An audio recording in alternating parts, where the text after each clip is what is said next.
all the time. We are family. Outstanding effort again. We're busting ours to kick yours. That's big time. -15. Respect all, fear none. Oh, did he belt that one? Intensity is not a perfume. It was a no-doubter. 5, 4, 3, 2, 1.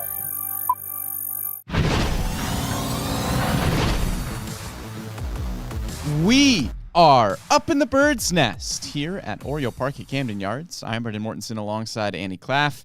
Annie, today I am grateful that we host an Orioles podcast and not a Ravens podcast Yes. here in Baltimore. Oof. That was a really, really big bummer.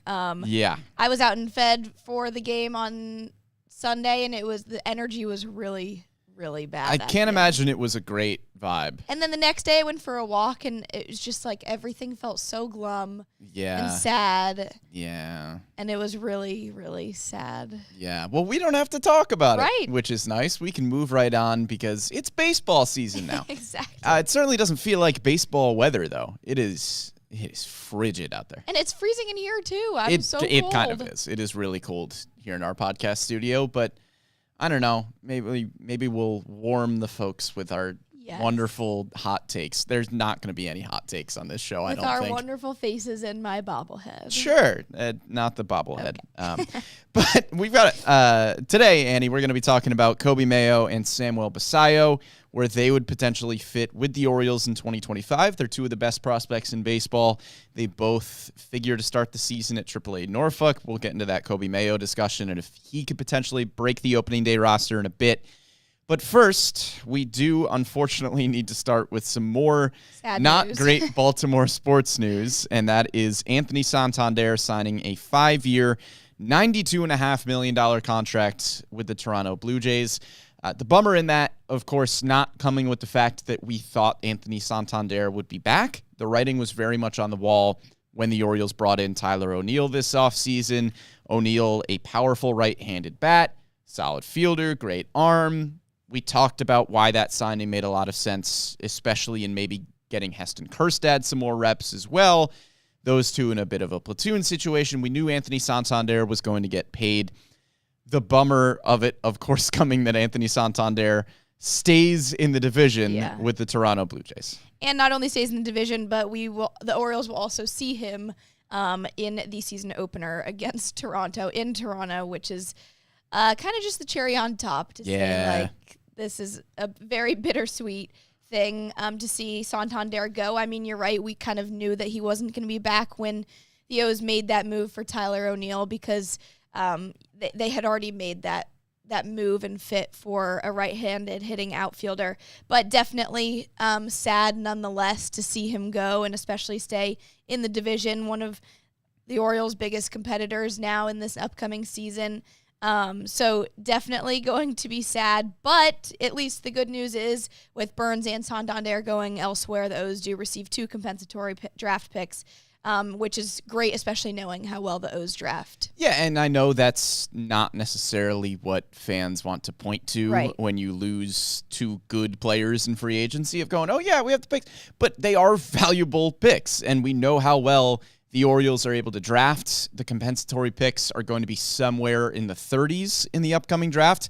That is where guys like Gunnar Henderson and Jordan Westberg have been selected. Obviously, you can't expect that the Orioles are going to draft that kind of talent every single time they have a pick in the 30s, but it certainly opens up the possibility, and the track record is there.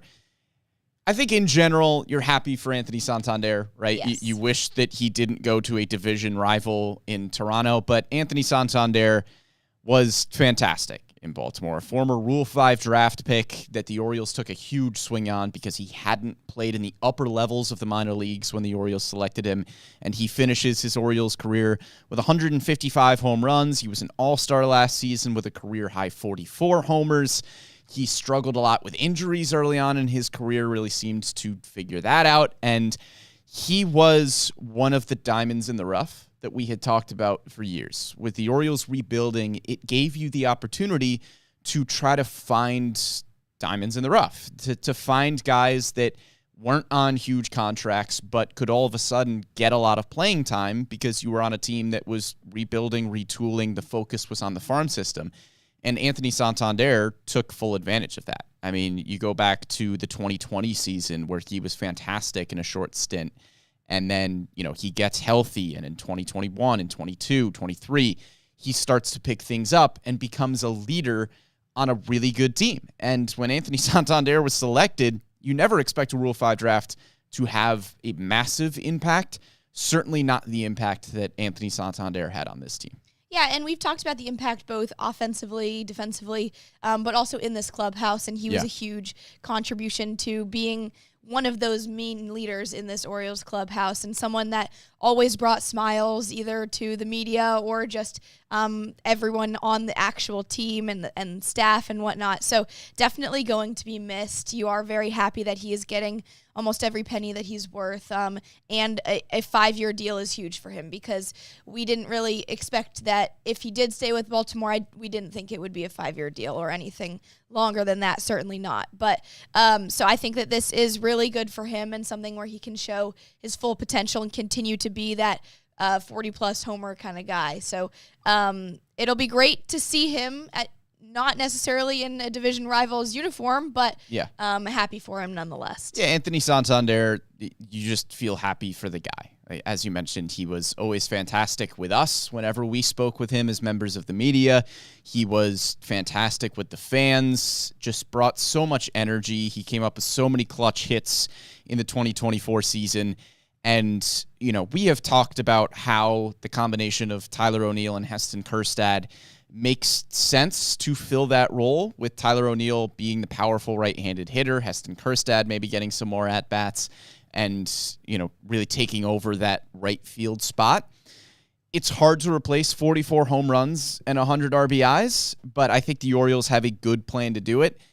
That's also a really big contract for Anthony Santander, and I am happy for him that he got that contract. It was a fantastic year. As I mentioned, 44 homers, made the All-Star game, over 100 RBIs. He is going to contribute to the middle of Toronto's lineup, and when the Orioles play the Blue Jays, you're not going to be pumped to see Anthony Santander hitting third or fourth or fifth. He is a really good hitter. We have also expressed our concerns about the fact that he is entering his age 30 season. The on-base percentage was really concerning. He's a well below average defender. Not trying to disparage Anthony Santander. I'm glad he got his money. He earned it. That's great. 5 years is a long time for Anthony Santander. $92.5 million is a lot of money for Anthony Santander. So for his sake, I hope he has a great rest of his career. There are just certainly some things that we looked at that made you go, okay, maybe a Tyler O'Neill contract makes a little bit more sense at this point in Baltimore. Yeah, I completely agree. Definitely not disparaging his worth for what he's getting from Toronto because he deserves every penny of it. But you're right. I think we had talked about Tyler O'Neill and how he makes sense with the Orioles, where the Orioles are going to be conscious with their money, but also get the full potential out of it because you're getting Tyler O'Neill for way cheaper. Multi-year deal with an opt-out after this season coming up, but you're also getting a guy who lifts up that on-base percentage a little bit, but lowers the home run value, which is fine. We discussed that if Anthony Santander was like that in the coming years or even this past year, he would have been an incredible player. Yeah, and O'Neill and Kjerstad could combine for 44 home runs this year. Yeah, exactly. So I think that Tyler O'Neill does make sense. Obviously not disparaging Anthony Santander. He's going to be missed for sure, both as a person and as a player. Yeah. But it just makes sense for Baltimore. Yeah, and, you mentioned that the O'Neill contract is not as expensive as the Anthony Santander contract. That doesn't mean the Orioles are going cheap. It is a safer move. Yeah. 5 for 92.5 is a lot of money for Anthony Santander. And as I mentioned, hope it works out for him. That's a gamble with a guy entering his age 30 season who's coming off career bests in home runs and power categories, while the plate approach may not be where you want it to be, and the defense, is not going to be there at a high level. So that's a gamble. And the Blue Jays are in a position where they need to take gambles like that. The Orioles are not in a position where they need to gamble on a 5-year deal worth a lot of money. Tyler O'Neill's contract is still a lot of money. It is still a top 15 contract that has been signed in Major League Baseball this year. It's just not as big of a risk as signing somebody like Anthony Santander to that length of contract would be. Yeah, it's strategic. Right, exactly. And I understand if you wanted to hand out some more money this offseason and, try to make big splashes here and here and here, but the Orioles are still being smart about this thing. And so, wish the best for Anthony Santander. It's a big gamble. Maybe it'll work out. But we're going to focus on the Orioles here. The farm system, as we get into this conversation about Coby Mayo and Samuel Basallo, it brings me back to doing this show a few years ago, and I'm reminded of how much emphasis was on the farm system. This was the runaway best farm system in baseball. Yes, because you had a lot of high draft picks, but also because you were hitting on guys like a 4th-rounder in Joey Ortiz, in a 2nd-rounder in Gunnar Henderson, in a back end of the 1st round in Jordan Westberg. That's what made this farm system so talented. All of those guys have graduated. And now in Coby Mayo and Samuel Basallo, who are ranked 8th in baseball, Mayo is, per MLB Pipeline, Basallo ranked 13th. You don't have any other prospects in the top 100. So this farm system is not what it was, but you still have 2 really, really good top prospects. Right, and it's definitely been a topic of conversation for us as well when we've talked about acquiring that ace starting pitcher, because once we saw a bunch of the top free agents go off the board to other teams as in that kind of Corbin Burns caliber, no one was really going to match Corbin Burns as an ace caliber, but in terms of the other free agents that we saw maybe going to the O's, it just didn't kind of work out that way. So we'd talked about acquiring an ace via trade, and we were saying how, the prospects, the farm system just isn't as strong as it used to be, which is fine because it means that they've graduated and since made contributions either towards trades or to the actual O's team in the big leagues. So I think and when we've talked about in the past, the whole plan from Matt Blood and everyone in charge of this farm system is not necessarily to have the number one farm system. It's so that they can cohesively have a really good farm system that will translate to the big leagues, and that's exactly what's happening. Right now it seems like a lot more thin in terms of strength for this Orioles farm system, but it's only because it's working out the way it was designed to. Yeah, and you mentioned Matt Blood. I recall a conversation that we had before the draft last year where he said the point of the farm system is to make the big league team better. Right. Years ago, it was, the overarching goal was to develop the guys in the farm system so that they become the cornerstones at the big league level. Occasionally, it is also trading away from the farm system to acquire guys that are helping you at the big league level. That's what the farm system is for, to make the big league team better, whether that's through guys getting promoted and working their way up to the big leagues or trading guys before they reach the big leagues to acquire talent. Zach Eflin, Corbin Burns, plenty of guys that the Orioles have traded for that have made an impact at the big league level. But it's funny how quickly things change. I mean, you had 7 top 100 prospects entering the 2023 season, and once Coby Mayo and Samuel Basallo maybe graduate by the end of this year, I'm not sure Basallo will. Mayo, I'm imagining will. Mm-hmm. You could be left without a top 100 prospect. Maybe Vance Honeycutt or Enrique Bradfield Jr. work their way into that conversation. I think Enrique Bradfield Jr. is probably a fringe top 100 guy because he has 2 80-grade tools, which is the max evaluation that you can possibly have with his speed and his defense. So if the bat continues to come along in Double-A, then I think he could be a top 100 guy.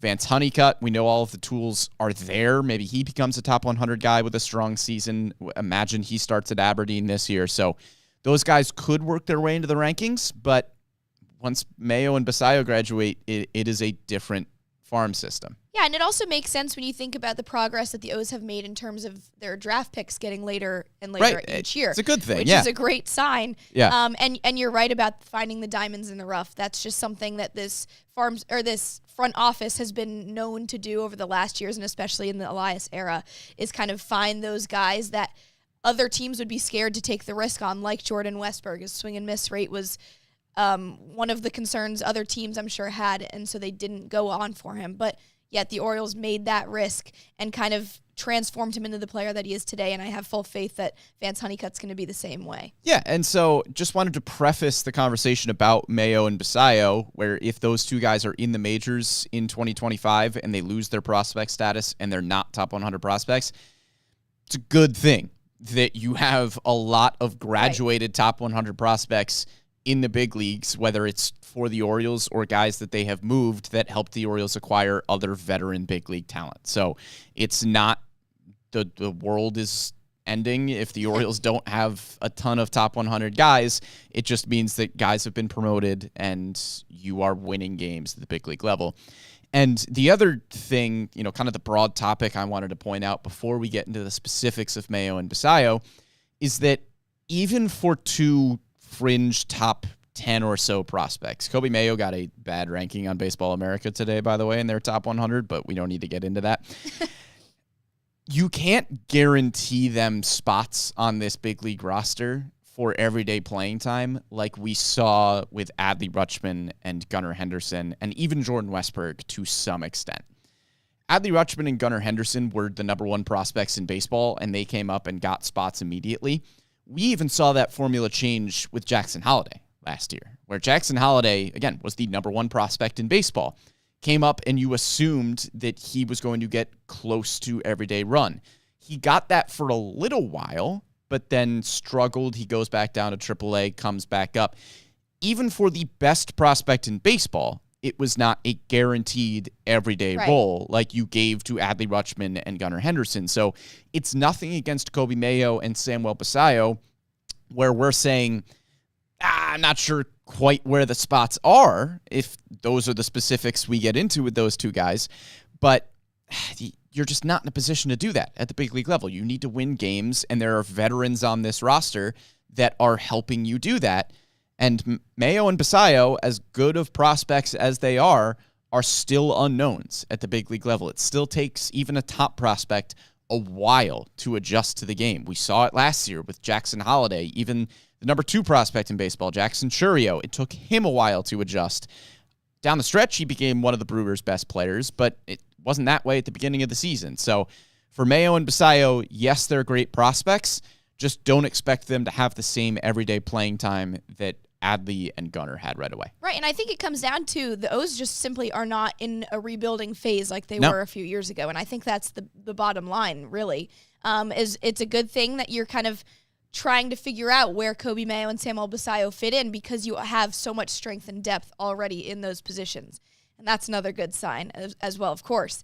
And so it's like last year when we were talking about Jackson Holliday, Coby Mayo, even Connor Norby at some points back before he got traded away, was do they have a spot in this lineup when someone's not getting injured, kind of. And it wasn't at that time because you had Jorge Mateo, you had Ramon Arias, Jordan Westburg to kind of hold those spots. But once they fell with injury, then you had some spots open to bring them up. A few years ago, it wasn't that case when they were rebuilding, and now it's kind of going to be a little bit of the same thing, I think, to a lesser degree, because Coby Mayo, it's time, and Jackson Holliday is probably going to be on the opening day roster. So it's just a different time now. Yeah, and let's have the Coby Mayo discussion first, because among the two prospects that we're going to talk about with Coby Mayo and Samuel Basallo, Coby Mayo is the one who has nothing left to prove. At AAA Norfolk last year, 89 games, a 287, 364, 562 slash line, 926 OPS, 22 home runs, 23 doubles. I know that he struggled in 17 games with the Orioles. I don't care. It's 17 games at the big league level with sporadic at-bats in the middle of a playoff push, because Coby Mayo was called up because of injuries, as you mentioned, to guys like Ramon Arias and Jordan Westburg. And it was, hey, Coby Mayo, it's September, and we really need to win baseball games because we're in a fight for the division, and here you go, you're in the lineup. Right. Yay. That is a really, really hard spot for Coby Mayo at 22 years old to just get thrown into, and say the same thing about Jackson Holliday. Those are two young, great prospects that were put in a tough position because the Orioles just needed them with injuries. So I don't care about the 17 games that he struggled last year. that tells me pretty much nothing. If you're going to go based off of a sample size like that, Colton Cowser struggled in more games than that the year before and arguably should have won Rookie of the Year last year and was one of the best defenders in baseball and was a really solid hitter. So it's fine. It takes these guys a little bit to figure it out at the big league level. He has first base and third base versatility. We know that the Orioles, for as long as possible in the minors, have been trying to keep him at third base because third base just has a lot more value than a first baseman defensively. But you look at the big league level right now, you've got at third base, Jordan Westburg, Ramon Arias. At first base, you have Ryan Mountcastle and Ryan O'Hearn. And if you are talking about designated hitters, you have Heston Kjerstad, Tyler O'Neill, and Gary Sanchez. Yep. That's not a lot of room for Coby Mayo. No, it's not. But I do think that the concern, not necessarily concern, because I don't think there is many concerns with Coby Mayo, because like you mentioned, that however many games in the big leagues last year just shouldn't really be looked at Throw all. it out. But I think you're right. There's nothing left to prove at the AAA level in terms of that bat. I think that the bat is what is kind of forcing him to be wanted into this big league level, because I think that there is a lot of potential there. There has been some concern, whether it's on kind of scouting reports or whatnot, to his defensive ability, whether that's at third base or first base. And I think the versatility comes from kind of trying to carve a way for himself in at first base instead of third. Yeah. And I think that kind of will help his case a little bit. But you're right, there is a lot of depth already at the big league level for both of those positions. And we've also seen a little bit, given his 70 grade arm, could we see him in the outfield? Who knows? Because you did just bring in Tyler O'Neill to kind of fill that shoe as well. So I think it's definitely going to take some maneuvering to figure out where Coby Mayo belongs. And I think we're kind of going to see him in a few of those places as well to see how he molds well. Yeah, I would be surprised if we saw Coby Mayo in a corner outfield. I think it's possible, but this is still a really young prospect entering his age 23 season. You don't want to mess with him defensively too much, because even last year, I know there were some struggles defensively even at first base, but I think a large majority of that reasoning is because he was at third base for so long in the minor leagues.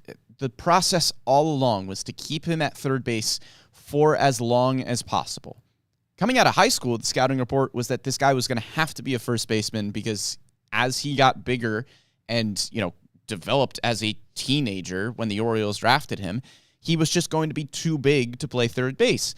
And he's still a really big dude, but he's athletic enough to play a solid defensive third base. I don't know if it's a solid big league defensive third base. It might be a below average big league defensive third base right now, but he's still more valuable to you there than he is at first base.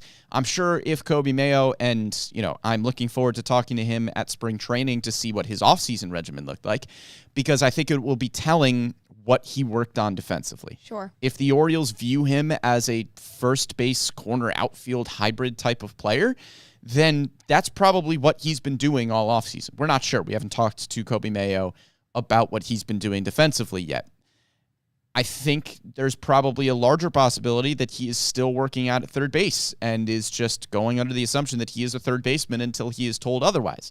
I'm sure the Orioles could probably use him at first base every once in a while, but right now you have Ryan Mountcastle and Gary Sanchez as two right-handed first base options. Yeah. So unless one of those guys goes down, there's not a lot of room to maneuver at first base. Same thing at third base. You have two right-handed hitting third baseman in Jordan Westburg, and I know Ramon Arias got a lot of flack last year, but I think he silenced a lot of people when Jordan Westburg went down, and Ramon Arias was putting up fantastic numbers last year. So I don't know. It's just a really, really hard path for Coby Mayo to find any playing time at either of those two positions, and even if you want to say maybe corner outfield is a potential possibility, Heston Kjerstad is still your fourth outfielder, and Heston Kjerstad is trying to find at-bats too. So I don't know where they would be for Coby Mayo either, because you already have a logjam at that position. Yeah, I think logjam is kind of the name of the game right now for both Samuel Basallo and Coby Mayo, but for Mayo specifically, I think regardless of position, I am very excited to see him get some more reps and at-bats because I think he will also kind of silence all those people who are doubting him right now. But like you mentioned, with Jackson Holliday and Adley Rutschman and Gunnar Henderson, and Colton Cowser as well, it's been known that these top prospects have struggled in their first stints, maybe even second stints. Jackson Holliday is still trying to prove himself at that plate. So I think regardless, I'm excited to see Coby Mayo get some more reps. It is just going to come down to where does he fit in. We talked about that last year too when it came down to injury. I think it's less so now to that extent for injury only because I do think that the O's want to see him get some more reps as well. Yeah, I think I would be surprised if Coby Mayo breaks camp with the team. I think Coby Mayo would have to have a spectacular spring training to break camp with the team, and somebody would have to really, really struggle. I think the most likely scenarios for seeing Coby Mayo at some point soon are somebody comes out of the gate just really, really, really on a cold streak, and Coby Mayo comes out of the gate at AAA Norfolk on fire. If there is an injury, of course, I think Coby Mayo is probably your first call. Even if it's just an infielder, or, I mean, honestly, you could make the case that if anybody goes down, Coby Mayo should be your first call at AAA Norfolk because you could always have Jorge Mateo as your fourth outfielder, or you could, maneuver things around if somebody went down. I think the other possibility is if you end up trading any big league talent for big league pitching talent. We have talked about this with the farm system too. Probably if you were looking at a Dylan Cease or Luis Castillo, based on where the farm system is right now, you might need to package big league talent in a sort of deal like that. Sure. So if one of those guys gets dealt, then maybe Coby Mayo is there. But just looking at the healthy opening day roster right now, you have your 8 starters: Adley, Mountie, Holiday, Gunnar, Westberg, Colton, Mullins, O'Neill. Those are your 8 guys. And then on the bench, assuming that there are 13 position players when you break camp, 26-man roster. 13 position players, 8 starters, plus Ryan O'Hearn, Gary Sanchez, Ramon Urias, Jorge Mateo, Heston Kjerstad. That's 13. And that's a lot. Coby Mayo would have to beat one of those guys. I mean, Ryan O'Hearn, I think, is solidified on the roster. Gary Sanchez, I think, is solidified on the roster. Really, the only 3 players that you could look at as even potential bubble guys are Ramon Urias, Jorge Mateo, and Heston Kjerstad. I don't think Ramon Urias is going anywhere after how he played last year. Brandon Hyde always talks about the versatility that Jorge Mateo gives you as a second base option, as a shortstop option, as a center field option. His versatility, his speed, what he brings to the Orioles, I think is really unique, and I have a hard time believing he is not on the roster. Heston Kjerstad as your de facto 4th outfielder, you could maybe say that that's Jorge Mateo as well, working in that 4th, 5th outfielder spot. Heston Kjerstad is your de facto 4th outfielder at this point, and he is probably your lefty DH, assuming you are facing a right-handed pitcher with Ryan O'Hearn at first, and maybe Heston Kjerstad or Ryan Mountcastle gets that DH spot.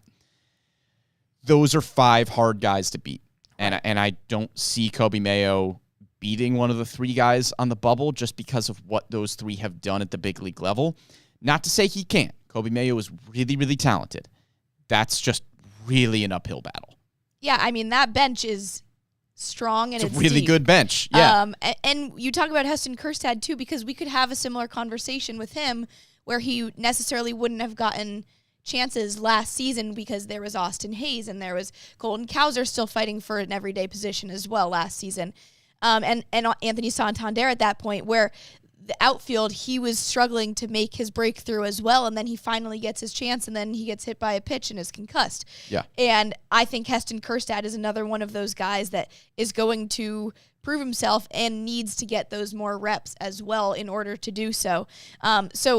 Your Logjam is completely right when you said that because and it's not even just at outfield like we've talked about in the farm as well, because there's a big Logjam with outfielders as well on the farm system, but in the big league level, the infield and then in the outfield as well, it's just so much strength and depth that it's really going to be hard for Coby Mayo to beat any of those guys come opening day. Yeah, and I mean, honestly, I would be shocked if Heston Kjerstad doesn't make the opening day roster. Yeah. He was on a really good stretch last year when he got injured. I mean, 39 games, hit 253, a 351 on base percentage, 745 OPS, 4 homers.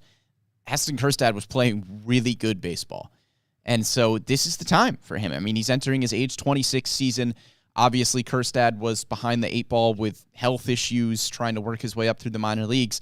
He has really overcome all of those hurdles, and now he is just, like, he is a normal prospect at this point, which is spectacular given where he started. And I think he is solidly that number 4 outfielder. And I think he has the chance to earn more and more playing time with how well he has played up at the big leagues. I mean, the bat translated right away for Kjerstad. So for Mayo to beat out Kjerstad, who you could argue is maybe 13 of 13 position player-wise, Jorge Mateo maybe in that conversation as well, depending on his health. But those guys are 12 and 13 on the position player bubble right now, and that's hard for Coby Mayo to surpass. So we'll see. I think if I had to guess, maybe we see Coby Mayo in June, May, maybe before then. Maybe May. Yeah. Early May. Yeah. I mean, look, injuries always seem to make this conversation moot because it's, okay, one guy gets hurt and here's Coby Mayo. But if everybody stays healthy, there's going to be some obstacles for him to be on this big league roster. Now, in the conversation with Samuel Basallo, this one is different because Coby Mayo has nothing left to prove at AAA Norfolk. The 926 OPS speaks for itself. Samuel Basallo had 106 games in Bowie last year where he was fantastic with an 820 OPS. Only 21 games in Norfolk with a 638 OPS. He is not as MLB ready as Mayo. I think, maybe he could make things interesting in spring training if he just absolutely lights the world on fire. But that is a huge uphill battle for Samuel Basallo to make the opening day roster, especially because there is not a clear path to playing time for him. There's certainly not for Coby Mayo. There is definitely not for Samuel Basallo with the addition of Gary Sanchez as your backup catcher going into the year. But Samuel Basallo, as one of the best prospects in baseball, if he is on fire at AAA and we get to July or we get to August and there are some bats that are struggling up at the big league level, we're going to hear about the calls for Samuel Basallo.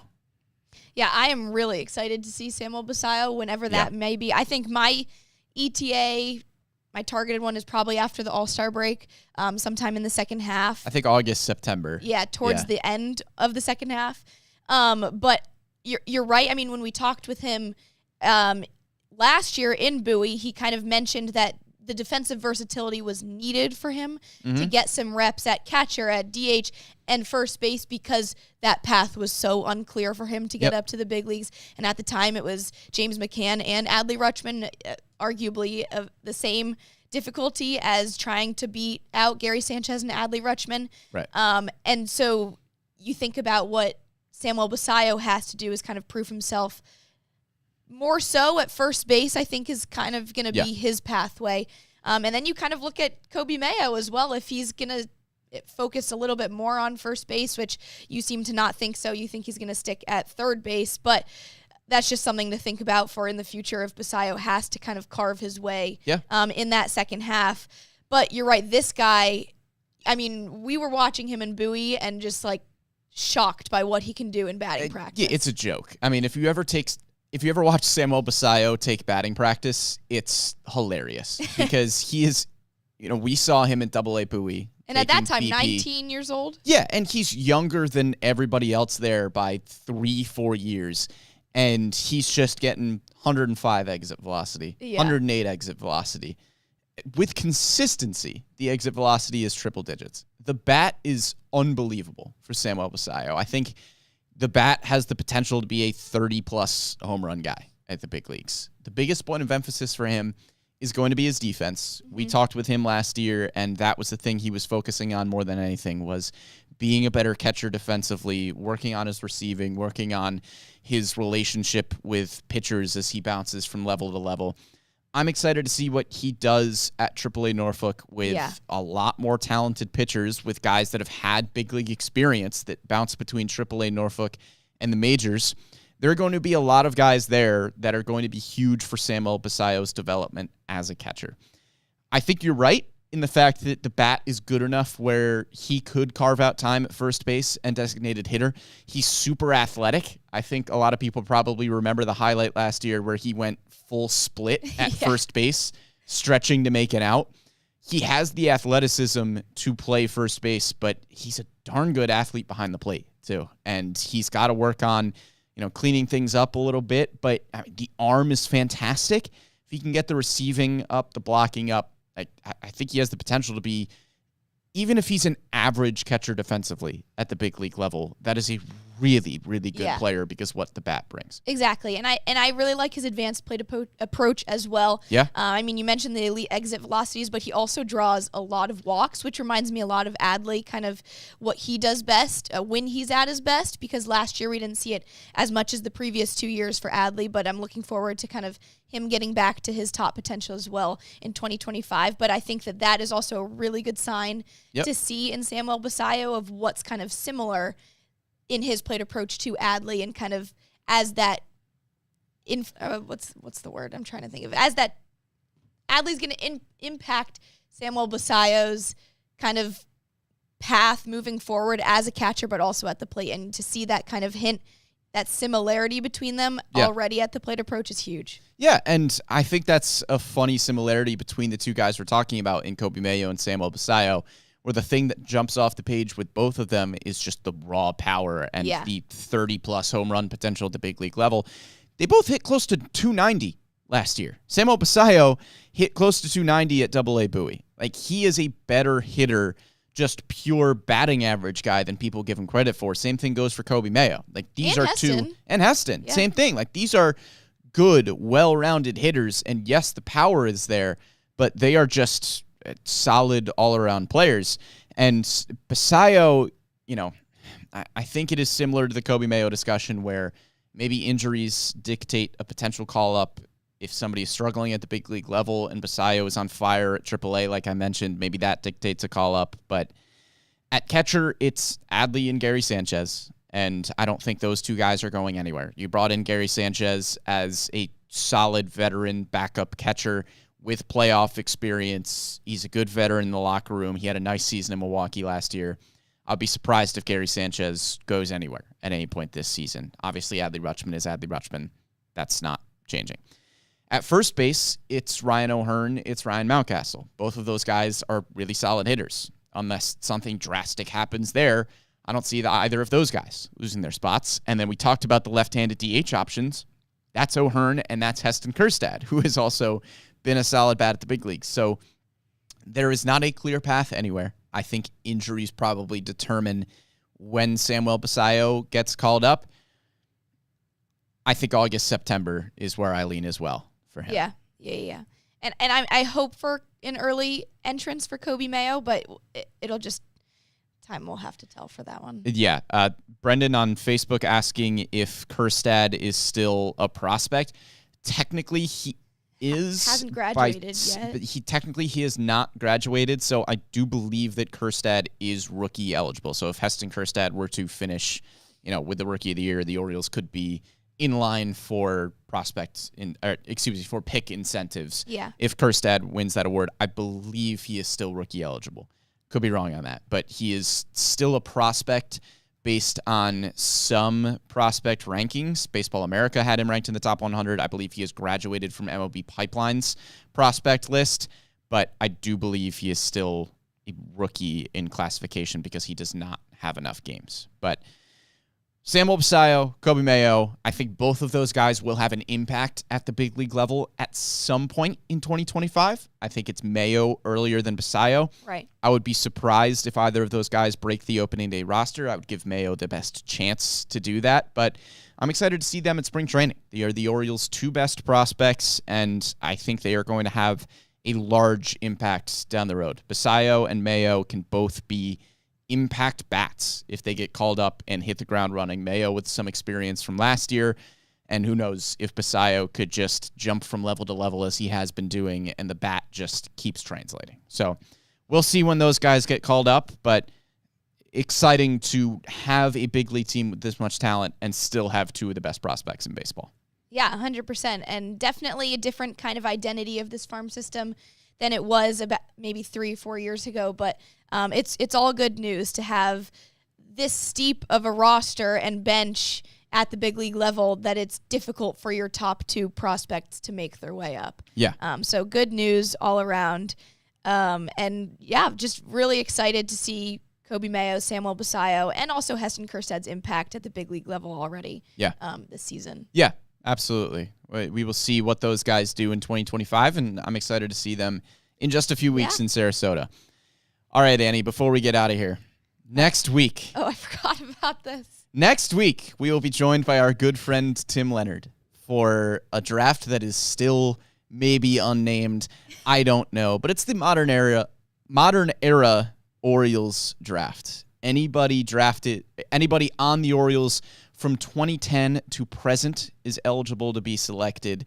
This is probably my favorite episode every year in the offseason. We have spent a lot of time preparing our draft boards, and we're going to try to fantasy draft 3 darn good teams of the last 14 years. Anybody that has played under Buck Showalter or Brandon Hyde is eligible to be selected, and this is a big moment, as I have just put the names Brendan, Annie, and Tim into a list randomizer, and it will determine I hope Tim is listening. the order in which we draft next week. Tim, if you're listening at home, I'm sorry if you get the number 2 pick again. It happens every time to good friend Tim Leonard. I just have such a bad feeling that I'm just going to get number 2. Nobody wants number 2 is the general takeaway. You either want the first pick and you have your pick of all the players eligible, and you want back-to-back picks. That is the best place to be. Yeah. Number 2 is not a horrible place to be in this draft, because I think there are 2 players at the top of probably all of our lists that could go number 1 overall, and I'll be interested to see who does go number 1 overall. Whoever has number 3 doesn't have the luxury of getting one of those guys, but still picks back-to-back and gets 2 really good players. So I'm nervous. I am too. This is a big, get like beginner's bad luck. This is a big moment. All right, Annie. So you know I'm not cheating. I have put our names into a random list generator, and if you are watching on Facebook and YouTube, as you should be live every Wednesday at 11 a.m. on our MASN Orioles pages, you can see that I am not cheating. I'm ready. All right, Annie. Just rip I'm it. about to hit randomize. The order is... Annie, I'm so sorry. You've got to be kidding me. Brendan is selecting first overall. Annie has the second overall pick, followed by Tim at number 3. I did not hit any other buttons. This is so unfortunate. This is the list. You can't see it on this camera. I know you can't, but trust me, I will not hit any other buttons before Annie clarifies that this is a real, true thing that has happened. Annie is big mad. Tune in next week to see if she's still big mad with the results of our fantasy draft. This is a tough place to be for your first draft, Annie. How you feeling? I'm mad. Big mad. My bobblehead's going to wreak havoc in Your this room. bobblehead. You don't want to anger Annie's bobblehead, and somehow we have. But make sure you tune in next week for our fantasy drafts, and the week after for our fantasy draft. It's going to be a 2-parter. That fantasy draft takes us forever, and you will be the ones that are determining who has the best team of the modern era O's. So we will do this draft. We will post the results, and the fans will decide. We have to buy a whiteboard. We have to go to Target. I don't remember. We have to find it. Maybe it's still here. Who's to say? I'm probably to say. I should probably find it. But thank you for tuning into this week's episode. We hope you enjoyed our prospect discussion here. But you can catch us every week at 11 a.m. on Facebook and YouTube, or you can catch us after the fact on Spotify, SoundCloud, Apple Podcasts, Google Podcasts, wherever you get your podcasts or your digital shows. You can find us here on the Bird's Nest. I think next week we will be a little later than 11 a.m. because we are doing the 2-hour draft with Tim Wednesday morning, and so we will be back with you a little bit later in the day, but we will still be with you next Wednesday at some point in the afternoon. I don't know. Yeah. Tune in. We'll be here. We hope you're here too. Big thank you to Amy Jennings behind the scenes for producing this one. For Annie Klaff, I am Brendan Mortensen, and we'll catch you next time.